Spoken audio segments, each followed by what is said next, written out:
As you can see, there is an increasing amount of evidence pointing to plastics as one of the most critical and complex issues of our times. Not surprising, given its prevalence in practically everything we use and consume on a daily basis. In today's session, we will take a hard look at the significant impact plastics are having as they break down and find their way into our oceans and are consumed by sea life.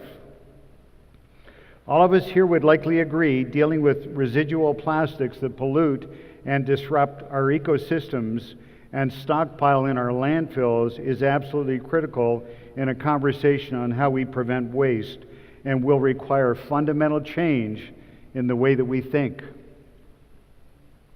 What are some of the opportunities upstream to avoid cheap and fast production and disposal of plastics?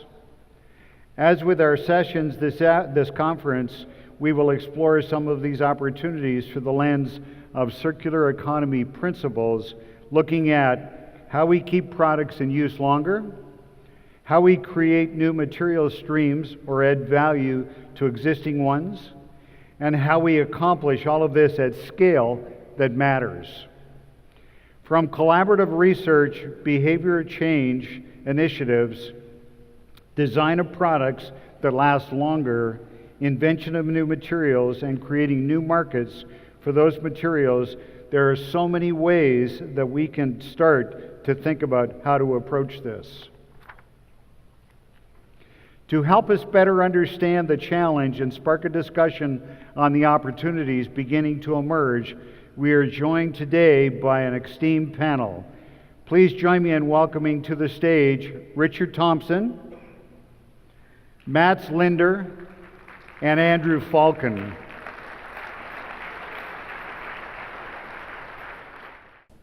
Well, let's open up. I've got some interesting questions here that may lead right to your presentation and the presentation of the others, but here's a good one I'll throw out. And let's start with our academic colleague here.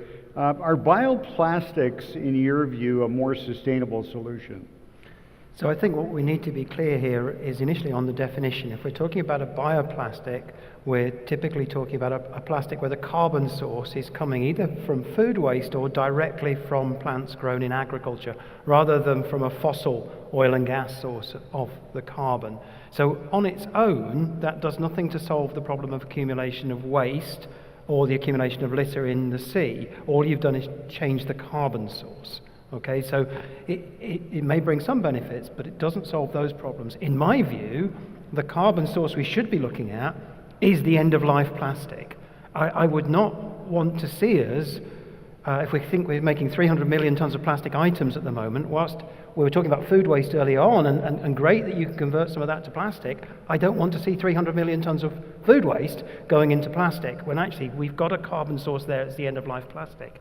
Neither do I want to see substantial amounts of land on the planet devoted to growing plants to turn them into plastic that is still moving in a linear way towards waste.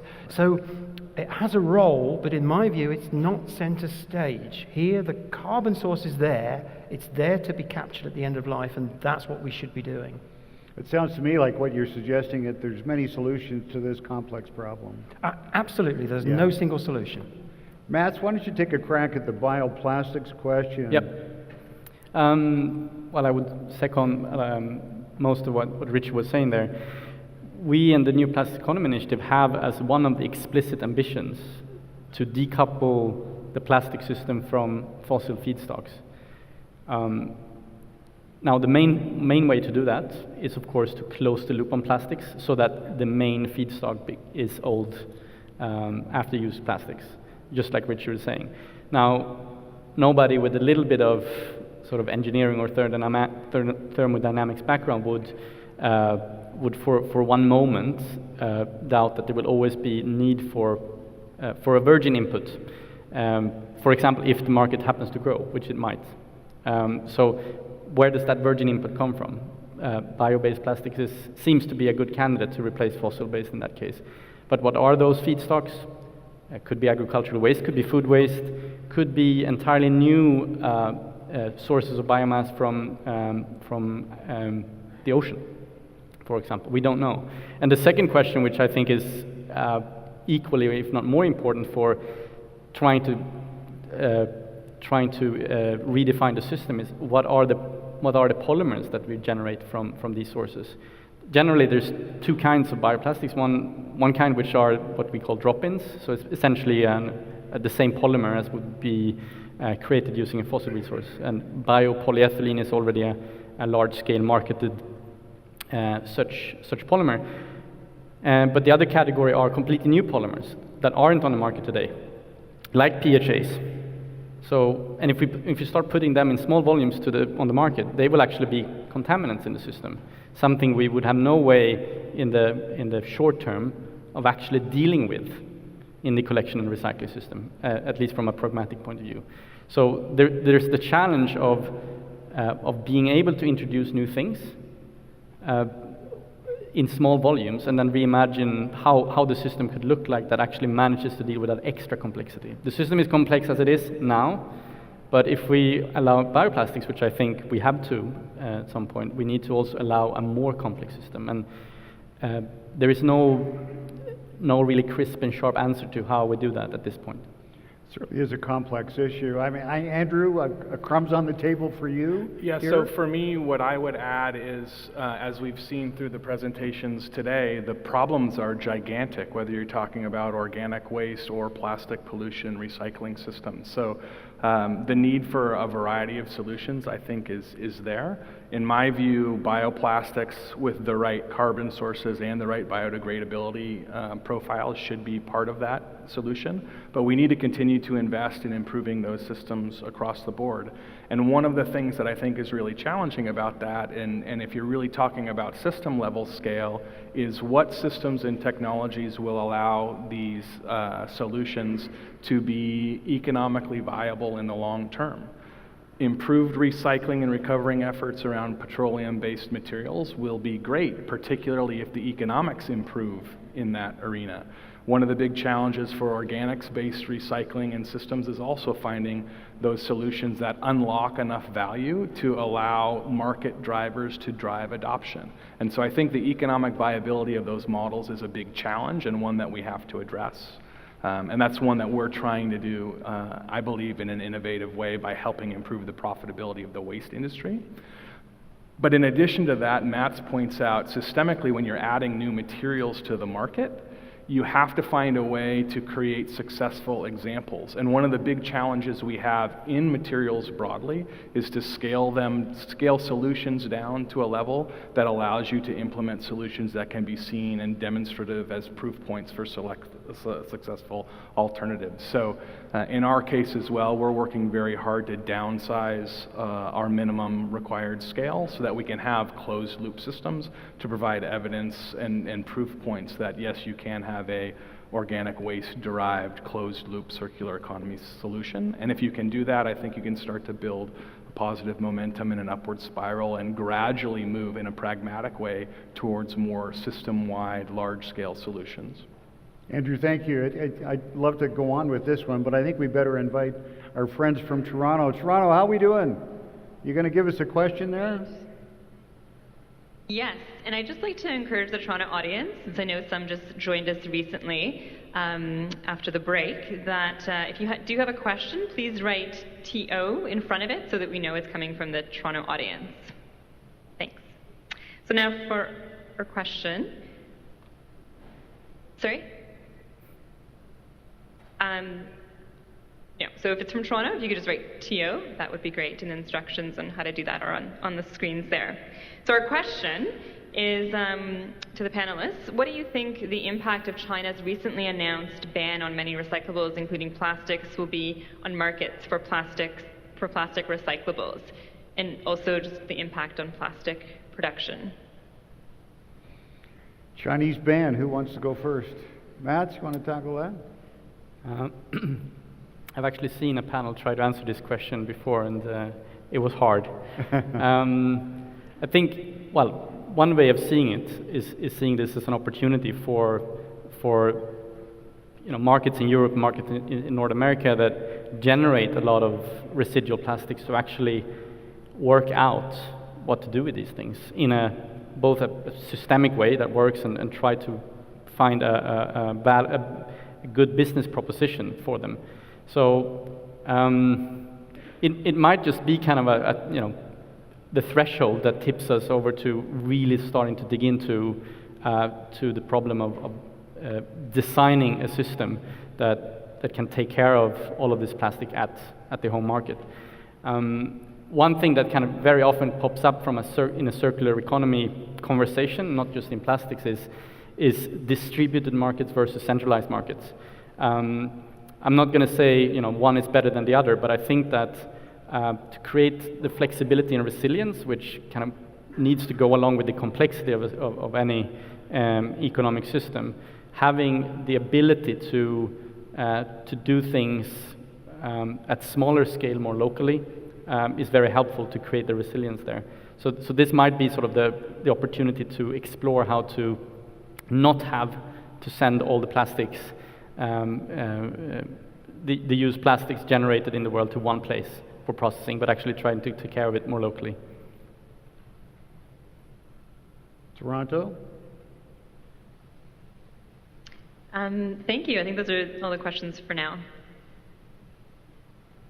Okay, thank you very much. We'll come back to you in a few minutes. So here's one for you. Let's get off the bioplastics for a minute and talk about packaging that is currently non-recyclable, because there's certainly a number of products still out there today. Multi-material laminates probably front and center, which is a real challenge. But why don't you give us your perspective on that, Richard? Well, I think, as I was trying to illustrate, and it relates in a way also to the previous point, to me, a key part of the solution, but we have to acknowledge there's no single silver bullet here, but a key part is to embrace this right from the design stage and think, what can we do to make sure that end-of-life recovery is as feasible, as economically viable as possible. Some of that comes down to actually the labeling. At the moment, we've got plastic bottles made of PET, one of our most highly recyclable polymers, labeled as recyclable. But if I show a range of them to a recycler, the colored ones that I illustrated in my talk that had got orange and blue pigments in, they don't really want, because the presence of that pigment has reduced the value of the recyclate to them by about 50% compared, let's say, to a clear PET bottle. Now, earlier on in the food waste discussion, there was the issue of the styrene trays, and there was the point made that all of this packaging protects the food and extends the shelf life. Of course, that's really important, but here we've got blatant examples of a polymer we've known to be highly recyclable for decades being rendered not viable to recycle because of the presence of a pigment that's doing absolutely nothing to reduce food waste. It's not altering the lifetime of the food and drink. It's there purely for marketing reasons. So in my view, there's a lot we need to do to step up to the table to design things with end-of-life recyclability in mind. I agree there are certainly challenges with the multi-layers, but it's obvious to me that there are examples where we could make change immediately that would increase the likelihood, the percentages that could be recycled. So I think we need to start with those low-hanging fruits, and that's really where I'd urge to bring it to the design stage. It needs to do its job in service, of course, but let's do more to design for end-of-life recyclability if we possibly can. I think that's a great comment where, it goes back to designing it right the first time. Part two of that, though, I would suggest is that there's a big role for consumers to play here, too, where we're still not getting the recovery rates that we need, getting into the depots or the blue bins or whatever. Yeah, I agree completely, but I would say it's chicken and egg. If I talk to some of my relatives, they are skeptical about recycling because they think a lot of the stuff they put in the recycling bin doesn't end up being recycled. And right. Part of that then comes back because I think education and behavior change is really important, but we can't educate and want to change behaviors about a system that's broken. I think if we can move towards designing more and more products that are compatible with recycling, then is the time to really turn up the heat on nudging consumer behaviors, and that will hopefully be a multiplier that will increase buy-in. Right.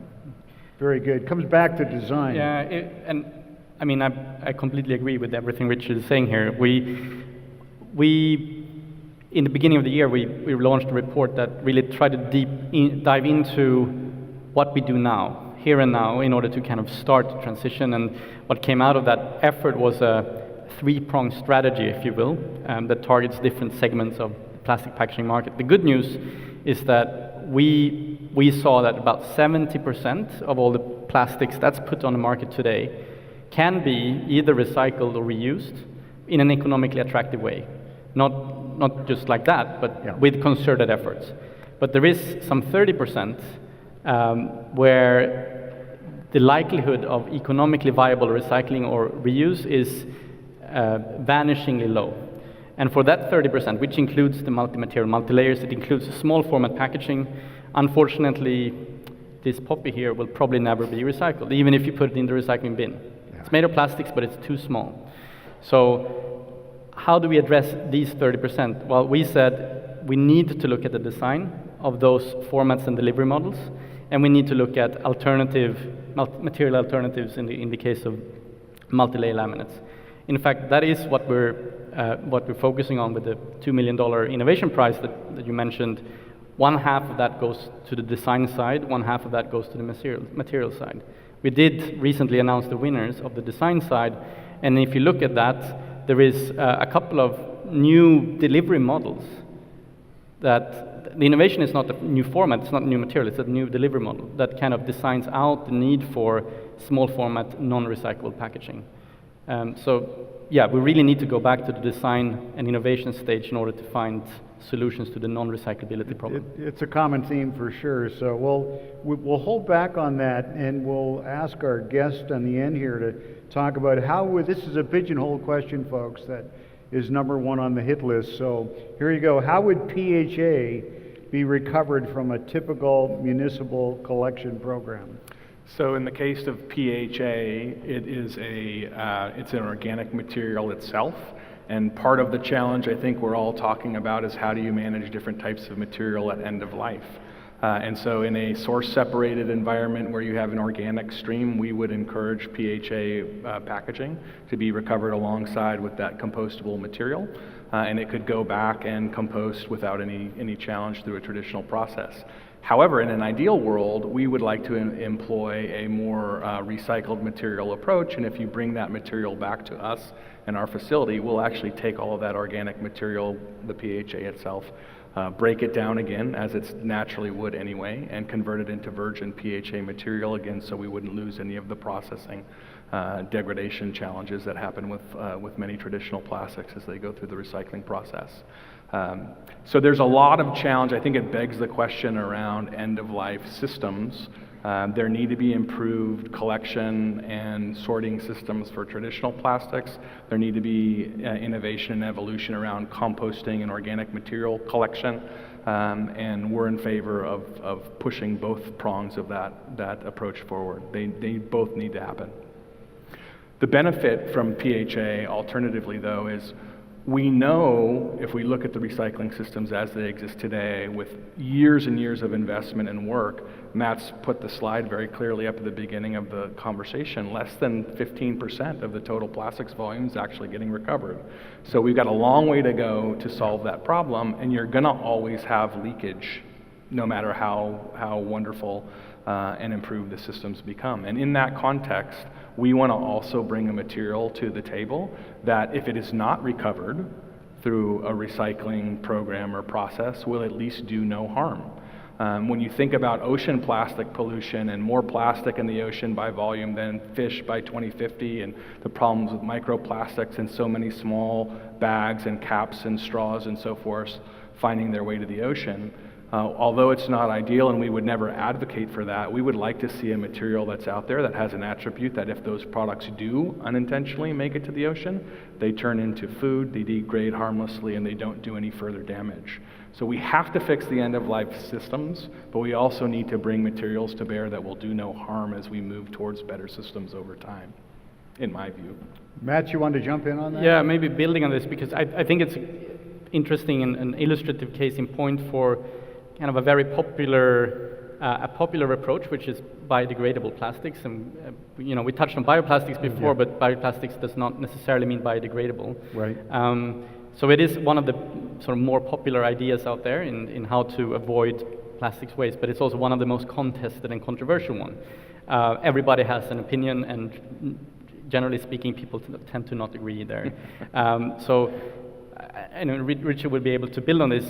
The problem with designing for biodegradability is, one, when the material gets composted, it's like cold incineration, as someone said.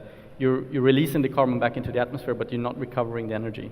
So it's kind of a low value recovery rate. It's better than it lying around forever and maybe polluting the environment, yes, but it's worse than recycling. It's as far as value capture goes. What I'm interested in is also looking at, if you look at plastics that are biodegradable, they're generally also recyclable, and interestingly chemical recyclable, which means you get your monomer back and you can build up the polymer again at virgin grade purity and put it back into the system.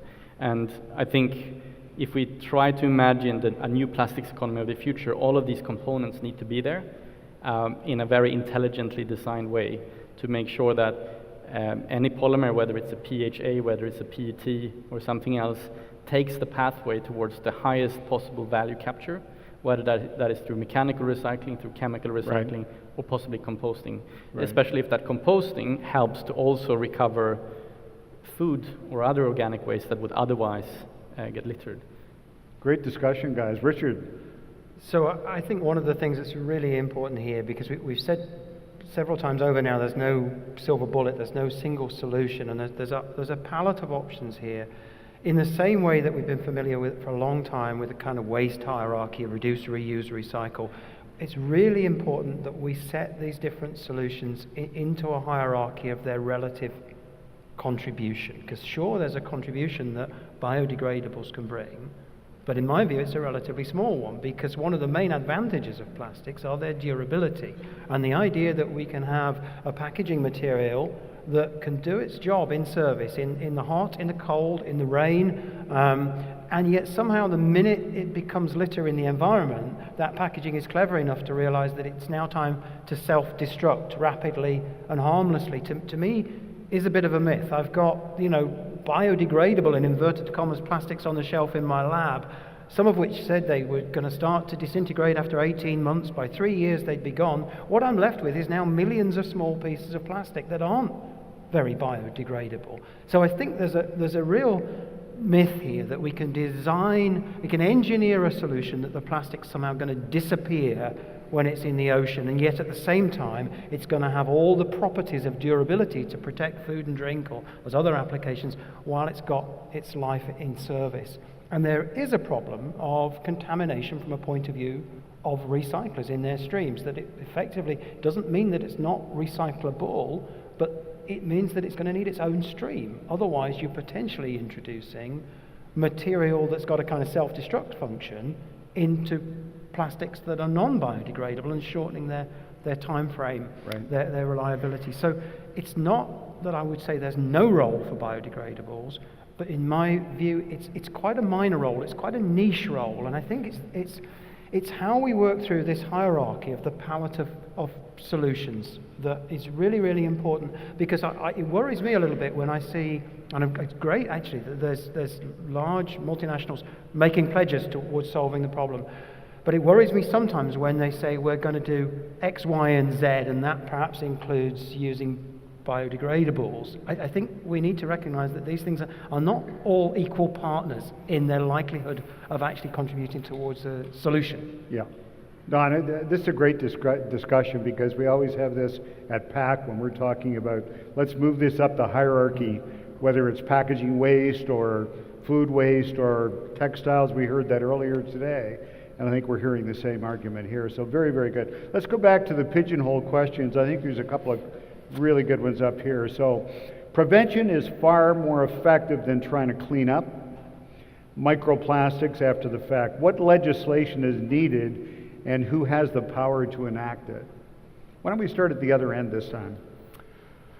Prevention on the front end is critical. I think, in California, for example, where we are based, there's increased legislation around diversion of different material types and streams, whether it be keeping organics out of landfill, or targeting particular types of plastic materials. Microplastics in particular, I think, also are a very important target point, and we've seen increased legislation to ban microplastic beads and so forth from cosmetic applications and the like. And I think the government absolutely has a role to play in framing the environment in which we operate, and that will drive innovation and looks at different alternatives to take to market. You want to talk about what's going on with the EU, maybe? Yeah, so I mean, we definitely recognize the role that policymakers play at large, and there's basically no level of policymaking that doesn't play a role. It's important from a municipal level all the way up to the national government level, and all. In the case of the EU, the EU Commission plays a very important role in driving an ambitious plastic strategy. But what's important is to kind of be careful with what you legislate towards and what you regulate. Like, for example, kind of legislating against microplastics, it's a bit like trying to prohibit carbon dioxide. It's it's the symptom of the problem. It's not the problem. So to create effective policy that is not that doesn't damage the economic incentives too much, that doesn't damage the end users of plastic. It is really tricky. I'm by no means an expert in exactly how to do that, but yeah, apart from saying that the regulators do play a role. Richard, what's your view on regulation here? Well, the thing that I think is most important here is better stewardship of plastics as materials right around the supply chain. And so what I would do would be to move towards kind of certification that would, if you like, in a labeling scheme that would endorse responsible use of plastics as materials. And so the people that I think we really need to join up are the end-of-life people, those involved in collection and recovery and recycling with the designers. And then we need a certification scheme that links those two, that if it can meet with the demands of collection, separation and recycling, then it gets a certification, an accreditation to say so. And I think that then those responsible for putting things into packages would look at that and say, well, actually, if I can get that positive mark on my product for that circular material flow, more or less for the same price as having a package that is more challenging to recycle, then that's the way I'm going to go. So it would be a certification scheme that pointed towards using recycled content and being recyclable at the end of a lifetime. And I think that a move like that could be really important in moving to increase the flow of materials in a circular way. I'd like to just stick with that for a second. Certification's an interesting twist that we haven't heard before. Is there anything going on in the UK with RAP or anyone like that that's taking a look at that? Well, there are certainly discussions about the possibility of a certification scheme in the UK and the feasibility of that. And RAP are involved in those discussions. Ellen MacArthur Foundation are involved, and so is the Prince of Wales Sustainability Unit. So there's discussions along those lines. Interesting. In my view, it's a really positive thing. Okay, we're going to stick with Pigeonhole here. We've got a lot of good questions. So looks like this one's targeted to you, Richard. Richard, you say that plastic can be part of the solution, but synthetic plastics can only be downcycled, not recycled. How can a product without a full recapture or reuse rate be part of CE? Well, it's clear that we do have plastics already that can move around in a circular way. The number of times that they can go around depends a little bit on the plastic itself. So if I talk to some bottle recyclers, they'll say that they could potentially recover some of what they would consider a kind of high end in terms of its recyclability bottle, maybe up to 20 times. Right. For a bottle more towards the lower end, it might only be a couple of times. But my point is, if we've got examples where some items can be recycled multiple times over, let's take that 20 times as an example, and it may be an exception, but if we could move more products in that way, we'd be reducing by 95% the need for non-renewable oil and gas as a carbon source. Right. And that's one of the reasons why I think it really should be center stage. Now, we're not there at the moment, and I think the questioner puts a really valid question, but what we're achieving at the moment has been achieved largely with very little focus on design for recyclability, and yet there are examples of good practice out there. What I would like to see is a greater focus on that design to try and really increase that. Yeah, and just to add to that, I think the statement is only true if you consider mechanical recycling as the only method of recycling. And I think it's very clear, increasingly clear, that mechanical recycling alone will not be able to recover a majority of all the materials at high quality. But at the same time, we need the high quality in order to increase the recycled content in packaging. Otherwise, packaging producers wouldn't take recycled materials, right? And it would be cascaded or downcycled to something else. And what conclusion that leads to is that we need additional recycling methods, the chemical recycling methods that are actually able to produce the exact same polymer of the exact same quality again from recycled content. Now, these technologies are not online yet, they're not on the market. There are plenty of companies and innovators working on them, but they need time, they need investment.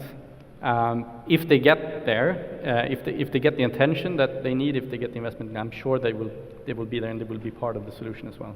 Innovation moonshots required there, right? Innovation moonshots, yes. Yeah, no, that's really interesting. So, well, let's keep this going with the pigeonhole. Where are we going? How has the development of fungi and bacteria that break down plastics changed efforts to reduce the impact of plastics? Who wants to go first? Well, I can say a few things of what I've read in the literature. One of the more popular clickbaits, I guess, in recent years are the mealworms eating polystyrene. I'm sure many in the room have heard about that. It's a little bit of a spoof because they're not really digesting the plastics. So out of the mealworms comes just smaller pieces of plastics. However, I know that it's true, unfortunately. There are bacteria that do feed on and have been proven to reduce the mass of polyethylene, for example. PET is another example where bacteria and fungi can actually digest the polymer. I don't think that we will see them as kind of a part of a systemic solution in the short to mid-term, for the same reason that kind of compostability is a niche solution that doesn't really, I mean, it definitely has its application, but kind of as a blanket way of just getting rid of plastic waste, I don't see that it's very a good return on your investment. Andrew, do you want to give us a 30-second snapshot on that? Well, I just think sort of to re-emphasize Matt's point, there are a number of materials out there, and some of the bacterial approaches for materials that are not naturally produced are minimally effective. I think in the case of PHA, one of the things that's really interesting about the material that our company makes is that it's actually produced by bacteria as an energy source for itself. You can kind of think of it as bacteria fat. So they have the natural inherent ability to not only produce that material, but also to break it down and consume it naturally. And I think those types of solutions are one of the avenues where there's a lot of interest and high potential, but they're a naturally occurring part of the biome, and that's part of their benefit at end of life as well. Richard, do you want to weigh in on that before we move on to our last question? Let's move to the next question, I think. Okay. Just talking about the chemical breakdown, I mean, most of you are probably familiar with Tom Sacchi of TerraCycle and the great work that he's doing, and it reminds me of his first invention, which was worm poop, which was used as fertilizer. So that was a very fascinating way to get started in business for sure. Okay, so we've heard of challenges with food waste bans. Do those same challenges apply to plastic bag bans? What are your thoughts on the effectiveness of plastic bag bans that have been implemented? So, I mean, that was one of the really interesting things with some of the legislation that we've seen in Europe, that actually it's effectively a tax. What you're doing is you're charging people for those bags. And taxes are normally not very popular, but actually if you survey people, there's a general positive feeling that this kind of tax makes sense. So I think there's a real recognition here of where some of the problems lie, and I think there is an appetite with the general public to want to move towards some solutions. But I think it's important that we recognize that a plastic bag isn't the enemy. To me, it's a single-use plastic bag that's the enemy. A plastic bag's a very good way of carrying your shopping home if you can use it over and over again. But do we need a single-use throwaway bag when the goods in the shops are already very well packaged? So it's about the area that you choose to legislate for. But the final thing I'd say on that is, whilst I was fully in support of that legislation, it's really is, forgive the pun, a drop in the ocean in terms of the total use of plastics. To really move progress here, I think that was a good place to start, because the throwaway carrier bags is kind of iconic symbol of our consumer society, our blatant wastefulness. But to really move progress, it's essential that we look at the items in those plastic bags, the shopping we're taking home as well. Right. Andrew, 1 minute. So I agree with Richard there, particularly in developed economies. I think you're seeing the bans having a meaningful impact. I think it's an interesting counterpoint to think about what's going on in emerging economies, where there's less infrastructure and plastic bags can be much more important in terms of just carrying goods around in day-to-day activity. So I think it doesn't have the same influence in all parts of the globe. And I think finding solutions, we've sort of focused on the discussion here in North America on developed economies, but one of the real critical pieces, I think, for the long-term solution is to drive investment that will encourage infrastructure and solutions that will be applicable and sustainable in emerging markets where there's a disproportionately low amount of waste infrastructure in place and a disproportionately high amount of plastic pollution is being generated. So building those systems out to have good, profitable, sustainable, environmentally holistic approaches in emerging markets is a big piece of this challenge, because plastics pollution doesn't care what country you're in or where the border is. It goes everywhere. Mats, bring us home. What to add? Well, I think either whether it's a tax or a ban of certain single-use items, it does send a signal to the marketplace that regulators are ready to move unless the industry moves. And whether or not it's the right thing to do with a particular application, I think it creates sort of a useful dynamic, a useful burning platform in order to advance a transition towards a plastics economy that really works. Now, some of these attempts are probably not going to work. For example, India has installed a complete ban on single-use plastics plastic bags that are below a certain thickness, without really having the means in place to enforce that. So that can actually be counterproductive. So, in contrast, the British fee on a plastic bag has proven quite successful in terms of reducing the amount of these that have been put on the market. And there's a French similar thing coming that seems very well prepared as well. So definitely does play a role in sort of being a little bit of a blowtorch in the back of us, the industry and the users. So if I could summarize, do it right the first time, design, design, design, right? And is there a solution out there, and in what period of time will it take? Are we 10 years away? Are we 15? Are we 20? Are we 30? At PAC, we have an expression that we use for PAC Next, and it's called a world without packaging waste. Does that exist in our lifetime? Real quick. I'm gonna revert back to what Richard said. They say there's no silver bullet. Okay. Apart from the design, I think the collaborative and systemic aspect is another important one. We can't design our way to that system in isolation or in silos. So we need to find a way of actually bringing systemic benefits without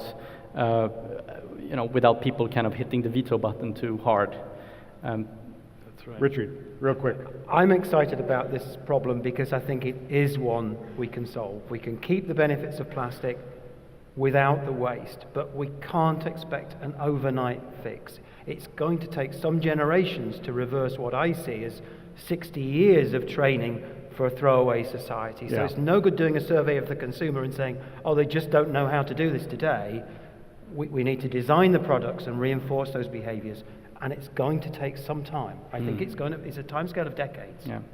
30 seconds.